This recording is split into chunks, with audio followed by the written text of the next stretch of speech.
I'm really excited for Adventist music right now. It's a great space to be in, and there's a lot of opportunities out there for Adventist musicians to explore. On this podcast, I talked about it with Natalie and Tino. They are a couple based in the UK. They shared with me their story about how they started their studio in their garage in their home. They now operate it completely for free for Christian musicians.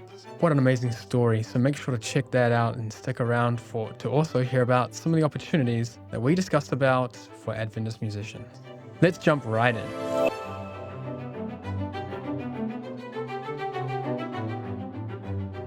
Hey guys, welcome to the Adventist Music Podcast. We share the stories of Adventist musicians. I have Tino and Natalie on the show today. We're going to be discussing about, the opportunities for Adventist musicians, so don't go anywhere. Welcome, guys. Thank you for coming on the podcast. Thank you. Yeah, thank you so much for having us. It's exciting to finally be on the podcast. Yeah, I mean, I've been editing this podcast for the past two years now. It's going on. So we have interviewed so many musicians, and I know that you guys have also been working with musicians, and you even have your own studio that you started, Manna House Studios. You opened it completely for free, right? Yeah. It's completely free for people to record. Sadly, it's in the UK. So yeah. So if it was where you are, you'd be happy to have you come and record some stuff. Oh, but bro, that'd be so cool. Yeah. Yeah, that type of service would be great here too. So, but yeah, I'm really excited about your guys' story and to hear your story. Is it the first time you guys have shared it really in any other podcasts before? Yeah, we've not really gone on a podcast and shared the story. We've talked about it on our own here and there, like never in full detail. But yeah, this is the first time we're actually kind of getting into it. Yeah, so we have a lot to talk about. So let's just jump right into it then. Yeah, I can tell you where it all began. We've been together for about 7 years. Mm-hmm. So we are married. We're a married couple in the UK, and one of our dreams was to kind of start a studio in our garage. But at the time when we got married, we were renting in near London. So we were like, there's absolutely no chance we'll ever buy a house and be able to have our own studio. Just give us a bit more. Just give us a bit more context on that. How much would you normally pay for rent in a place like London compared to what you're paying for there? Oh, okay. When I was on my own, I found like a dirt cheap place, and that was £750 a month. And that's like not including one room. Yeah, one room in a shared house. And that's not including bills or council tax or anything like that. So that's easily £1,000 for one room. And then when we got married, we decided to move out of London a little bit. And we're now renting a 1-bed apartment. But because it's an apartment, it's a little bit more expensive. So we're paying around £950. And then you add bills and add council tax. So around £1,200 that we're paying living down south. So, and you're just starting out early careers. So I was at my first job out of university. So you're like, this is just about you're at the limit of what you can actually afford if you want to live down south. They pay okay. They pay you well enough to be able to kind of afford that. But in terms of all the dreams that we had in building a studio, having a house and all of that stuff, it's just unrealistic. 24-year-old coming out of uni, it's just not happening. It's not realistic, is it? So right now you guys are living in the same house. You built a studio underneath it, is that right? So we built the studios in the garage that's outside. So we've got a little small garage outside of the house. It used to be like a storage. The previous owner, it was a storage area. They had their freezer in here and their grandkids' toys. And that was kind of it. It didn't really have anything else in here. So we kind of just it's an opportunity to turn into something. Yeah. Gotcha. So take me back to the time when you guys moved in there. What was going through your mind when you saw the garage? Well, I think we actually drew up our own plans beforehand, before looking at the house, and we prayed about it separately because we knew we wanted our house to be a safe space for people to come. We wanted people to be able to stay over if they needed to, and we knew we wanted the studio. So that was like a massive prayer. And on both of our plans, we had put a garage specifically for a studio. So when we came and looked at this house, so this is like 3 hours away from London. So we are in South Yorkshire. Like, houses are so much cheaper up here. It's amazing. We literally saw the house and we looked back at our drawings and it basically matched what we drew. And it was like, okay, I think God's just telling us this is the place. But there were so many other people that put a bid in for the house. So we were thinking like, you know what?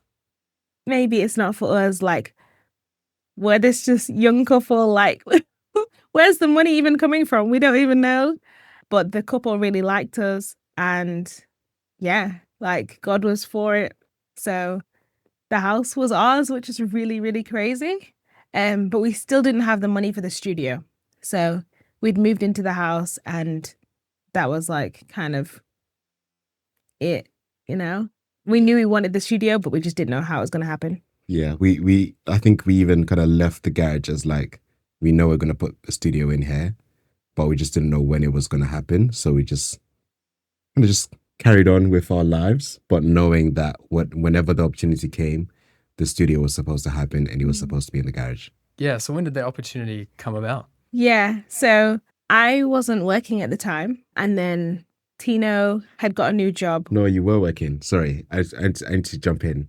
Natalie was working. Natalie is she's a self-employed illustrator. She was running her own business called Creative Banter Gifts. She does like wedding stationery and personalized gifts. So she was running that at the time. And then I was working as a data coach. So I was teaching people how to use things like Excel and Power BI and all like your Microsoft data tools. I was working from home full time. Nancy was working from home full time, running her own business. And then I randomly, like a random day, got a meeting with my manager and someone from HR.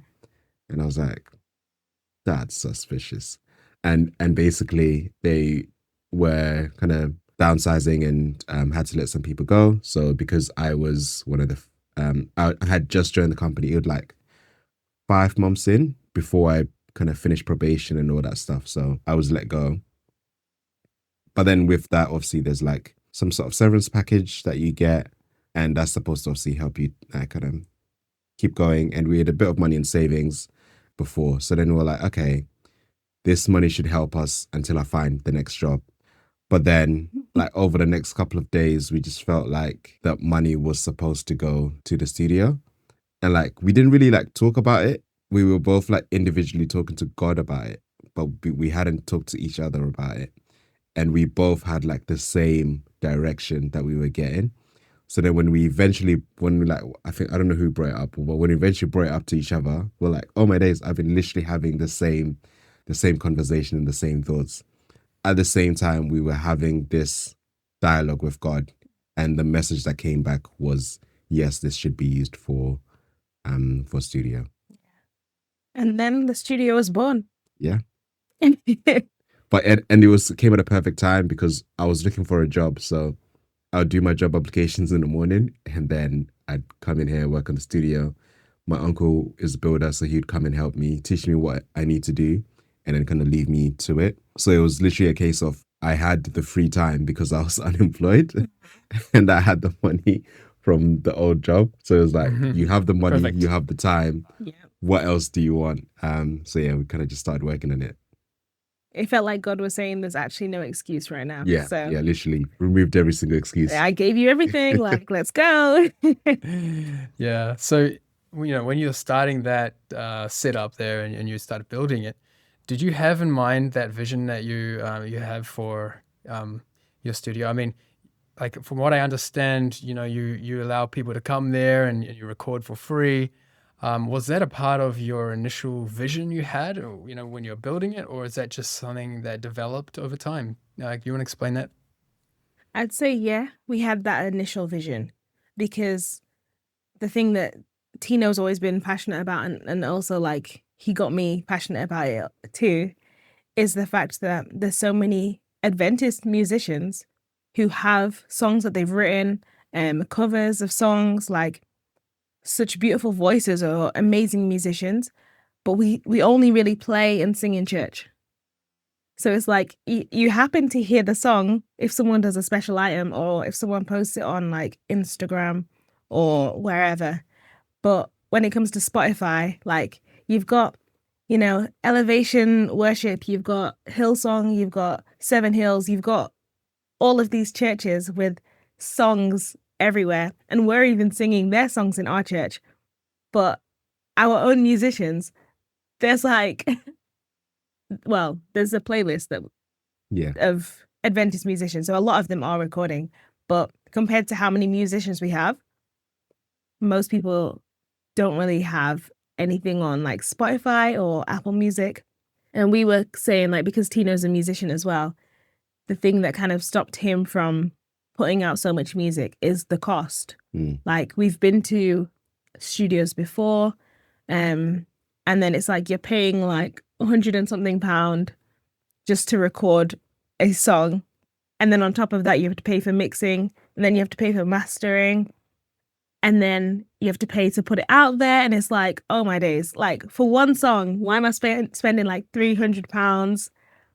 It's just a lot. And nobody really has that spare when it's not urgent. Yeah. And you're just trying to like live your life, or you don't feel like ministry is the main thing that you should be doing. So there's people who have this call in.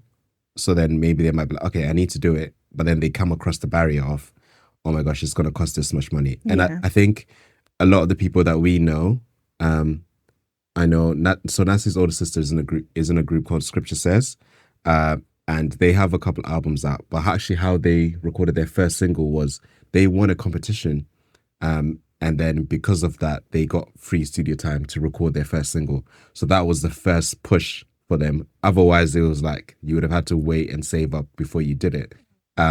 For me, how I got my start, I applied. Oh, actually, Natalie got me like it was half a day in the studio. But then after that, I also got almost like a scholarship type thing to record here in Doncaster at a local studio. And because of that, that's how I got into it. And that's how I was managed to do like an EP and stuff like that. So a lot of the people, their start is actually because they win a competition or something happens that removes that cost factor of it. And I was always like, and I think being a singer in the church, because you go around so many times, you hear like, or you're hearing amazing musicians and amazing singers. And sometimes like they've got original stuff that they're doing, or even just covers. And you're like, I wanna hear this again. And I am like, I think because of that, actually, my phone is full of voice memos. I think my new phone at the moment, and I've had it for just over a year, I'm on like 450. Just of like voice memos. of like I'm going to churches and I'm just like, I have to press record because I don't know when the next time I'm going to hear this song. But like that kind of annoyed me because I'm like, I want to hear these songs. Like these songs are really good. Not the quality with like, a baby crying in the back of church. Like you want to sure. Yeah. It sounds good, Yeah. And what I would say, sometimes I hear people singing so good that the baby cries in the same key that they're singing in. And I'm like, why have you not recorded this in the studio?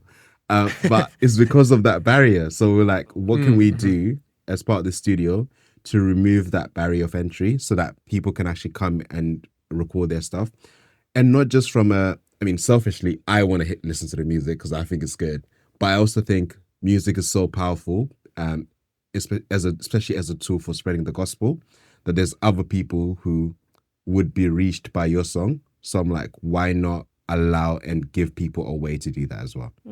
From that, we had said, okay, purely this will be like a free studio.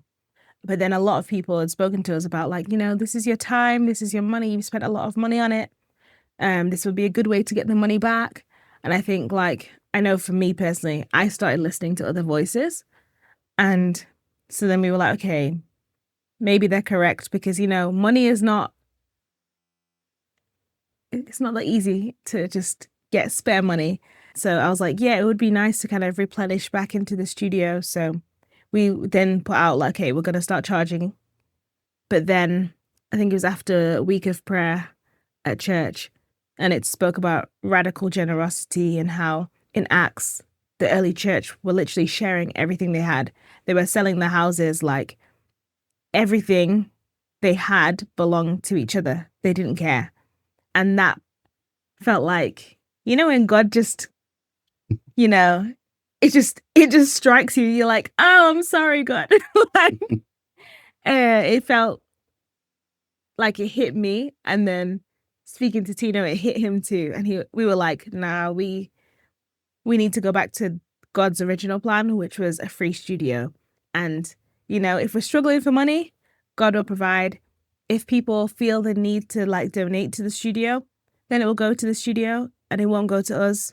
And we'll buy things for the studio, or we'll get plugins, or like whatever it is, or goes towards putting the music out there. Like the money that people donate will go to help spreading the gospel through the music, which is, I think, what the original plan was. So yeah, here we are. So to me, it looks like this is like for you, it's like a form of sacrifice that you guys are willing to make on behalf of these musicians who come in and record their music with you guys. How much time do you guys actually spend with a musician? If you did do it for free, are you willing to spend because it takes a while to record music. I know, like, especially if you're doing like an EP or something like that. Like, is that something you guys do for musicians?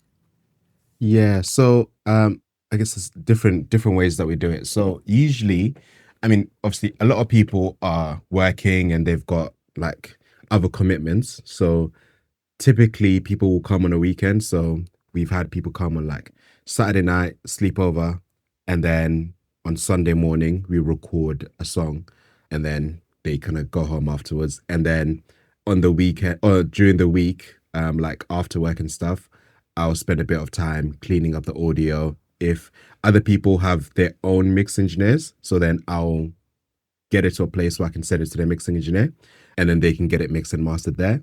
And then other people are doing it with us, so then I will spend the time mixing and mastering. I was lucky enough that early this year, the North England Conference did a course on how to mix and master music, and I attended that, and we learned quite a lot. So I've also kind of invested a bit of time in actually doing the mixing and mastering for people to then put the music out. Other people, how they've done it is they will do a whole weekend. So we had Scripture Says in, they did a couple of weekends actually, where they'll come in, record a bit on Friday. We will go to church or we'll have like devotion in the house and have like a little program. And then we'll kind of finish up recording throughout the whole weekend.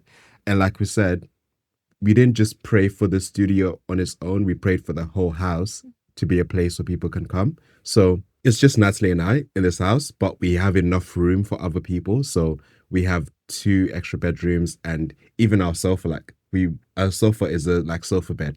So even if you're downstairs and you're sleeping downstairs, you are still kind of somewhat comfortable. So we've managed to be able to host up to I think we've hosted like 6 or 7 people. 6 or 7 people who've wanted to record, which is like the whole house. You have access to that because, again, this is part of the ministry, is you being here and you being able to record. And I know you mentioned a bit around kind of sacrifice, but I think it might sound like it, but for me personally, it doesn't feel like sacrifice. I think mainly because of just how much I love music and how much I'm really invested in this. It feels more like an opportunity. Like I get to spend time with these musicians. I get to help them with recording their music. I help them craft stuff. I mean, just in the corner over there, we have like Polaroids of people who have come to record. I really like that whole thing of like going on this journey of writing a song and putting it out. And I think as much as, yes, I'm giving up some of my time, I feel it's actually more of an opportunity for me and a bit of a privilege that I get to do this. I like how you said that it's like an opportunity for you.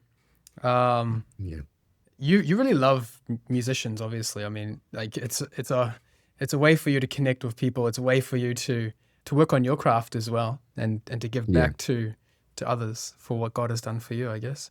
And I really resonate with what you're saying, like opening up your home, because we quite often do that at our place too. we often get visitors who come through, and it's really a blessing to be able to open up the home to others and to be hospitable. I was reading today about, who was it, Joseph? Joseph had a generous spirit when he was dealing with people, and he would quite often have sympathy, especially when he was in the jail, And it was through that sympathy, like God gave him more opportunities in the future. When he had sympathy upon, the people who are suffering, who didn't have a lot, God gave him those, ended up putting him in a position to actually oversee the prison. It kind of made me reflect, it's actually a real blessing to give. And as we give to others, we in return receive. So Yeah. it may look like a sacrifice, but in actuality, as we're giving ourselves, we are returned with, a lot more in return. So yeah. Yeah, definitely. And I guess one of the main reasons why I wanted to get you guys on this podcast is because you have a lot of experience in dealing with musicians. I know you have a podcast, the Manna House Studio Podcast, and you've been talking with people and musicians in the Adventist Church and just an independent artist scene in general. I would love to get your guys' ideas on the opportunities that are out there for musicians, especially in our church. What do you think are the greatest opportunities that Adventist musicians have right now? Okay. I like to talk, so I want to just give her a chance. Okay. So I think the first thing is obviously your local churches. So there's so much that you can do in your local churches in terms of ministry, in terms of singing in different churches, and also the way in which the Adventist Church is set up. I really like it, and I think obviously I've kind of been going on a journey of learning how other church structures work, especially now that we do the podcast and it's open to not just Adventist Christian artists, but other Christian artists.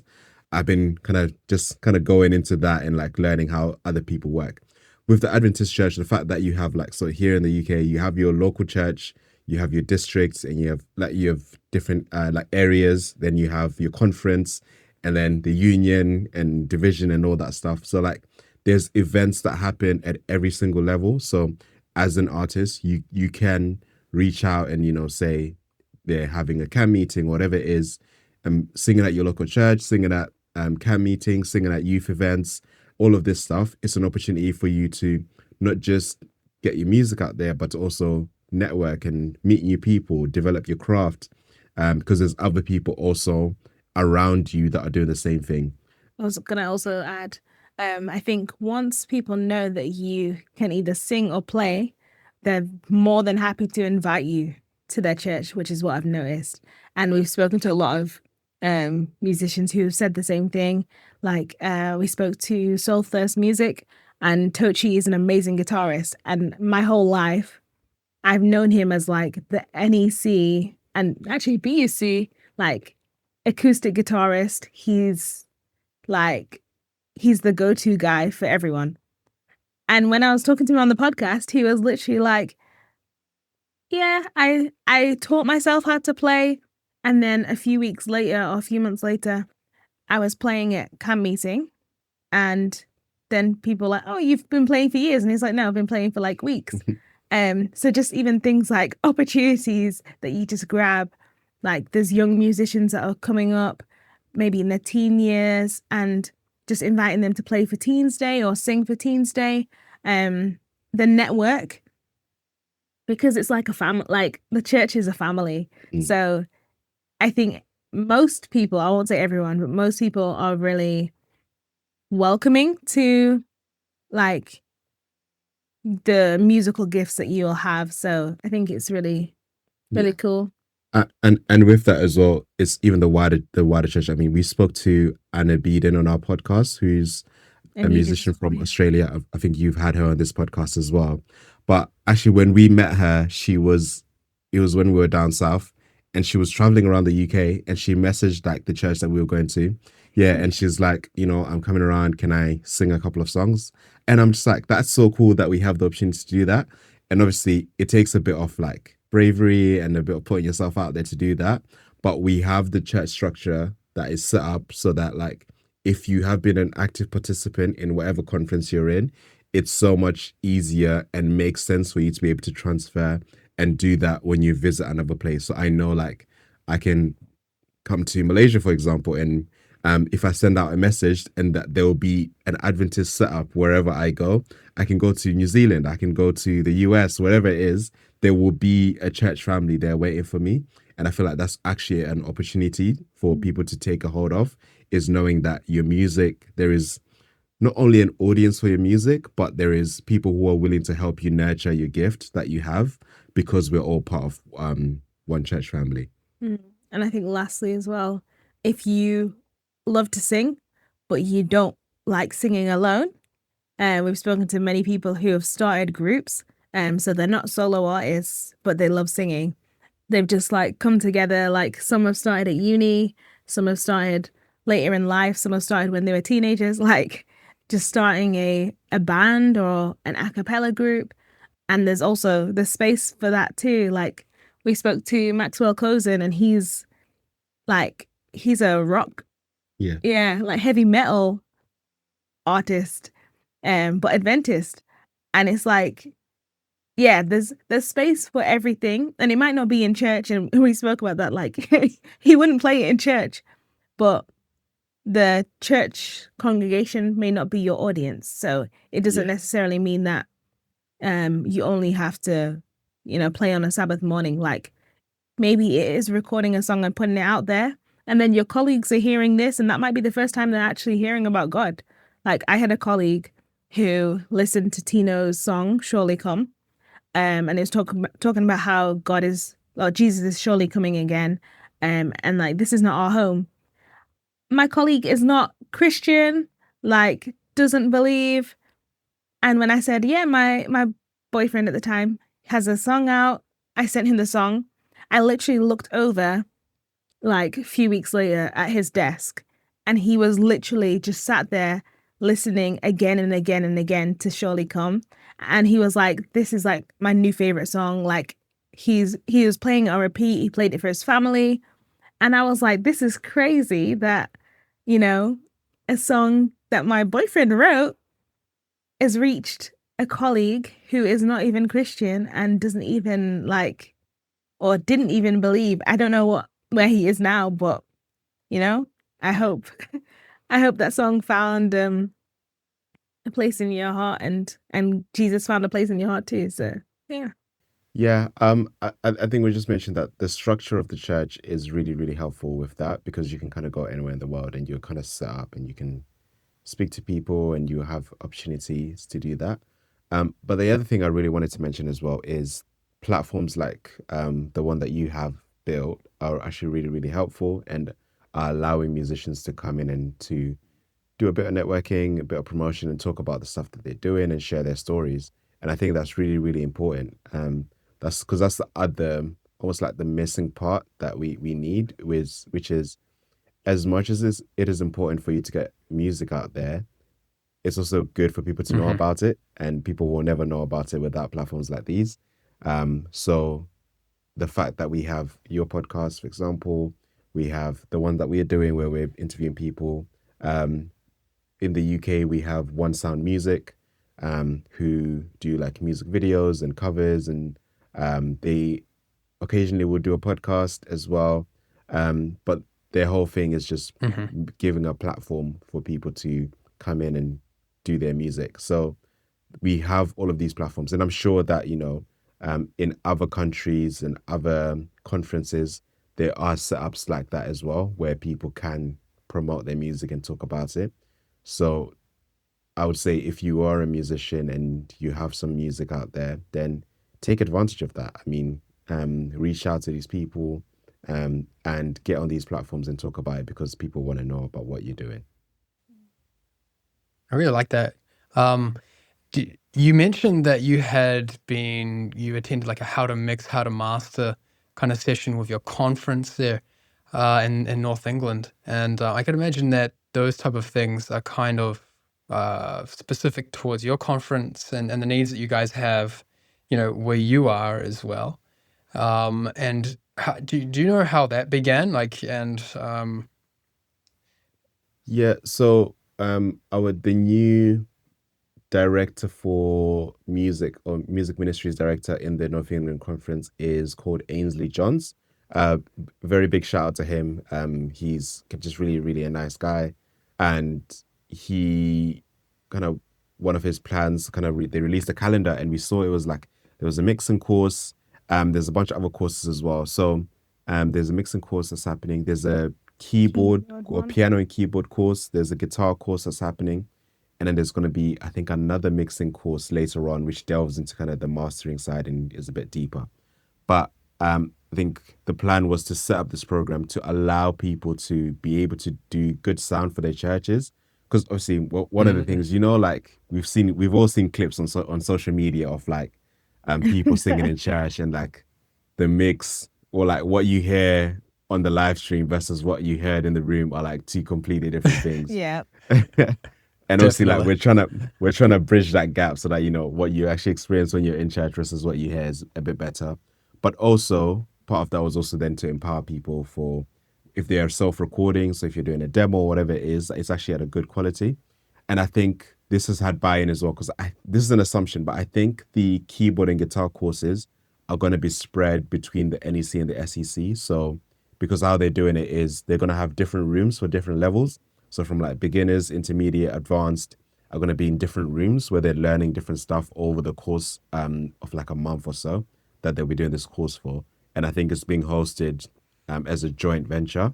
But it's another opportunity to not just invest in your own skills if you are like an attendee, but from a conference point of view, is to kind of raise the level for everyone who's involved and everyone who wants to get into ministry.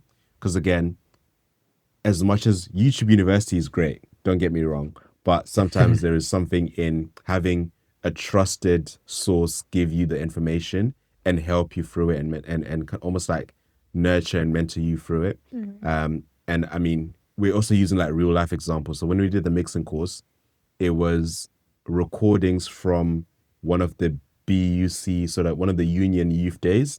So a song that was sung at a Union Youth Day, they recorded all of it, and then we got to mix that as part of the course. And it's like, so this is like a real life example that I now know that like, these are the steps I need to take if I was ever asked, oh, we've had this conference, we've had this music, we need it mixed. I actually now know the steps that need to be taken in order to do that. And it's a real life thing of how I can get involved in ministry. Not just as someone who's singing, but other parts of the music ministry that I can get involved in. Yeah, there's so much behind the scenes with music production that goes on, right? I mean, like I took a course in audio engineering. I have a diploma in it. I got it back in the day. But like I did 2 years of study, and then, like that's a solid effort of trial and error, like I was making mistakes. Then my tutor would come in and say, hey, fix this and this and this, and that needs to be changed. And, you can put more effort here.